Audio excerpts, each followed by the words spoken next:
At 5 o'clock, cleaning up contaminated soil in West Chicago. It was a project that started decades ago at the site of the former Kerr-McGee factory, but the job is still not done. One congressman is trying to secure millions to help finish the project.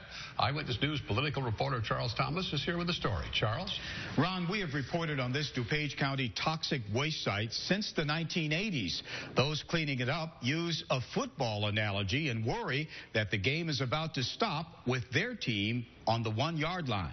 A lot of good things have happened, but we finished the job. The radioactive thorium is about 95% removed from what used to be the site of a gas lighting plant once owned by the now defunct Kerr-McGee company. But these nearby train cars could be among the last to leave here because there's not enough money to remove more contaminated soil. We stop. You stop? We stop. You just leave it here? If we don't have funding, we leave it here. The cleanup that began in the 1980s has already cost $1.2 billion. The Department of Energy has not budgeted its final $30 million share of remaining expenses. We need the money that DOE owes us, that we've submitted for to finish this thing. Please, $30 million, and it'll do a whole host of good things for the people in this area. So far, over 200,000 tons of soil have been removed from the factory site, leaving only a small contaminated corner. But the land cannot be used again until all the work is done.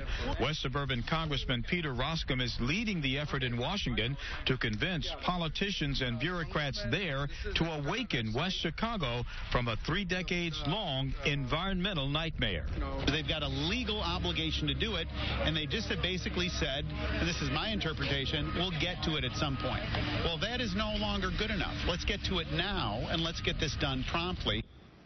West Chicago wants to transform the 111-acre site into a park and recreation area. I'm told about 15,000 people live within a 3-mile radius. Remember that about $500 million was spent some time ago to remediate the contamination in nearby neighborhoods. So this story still hasn't ended after all these years.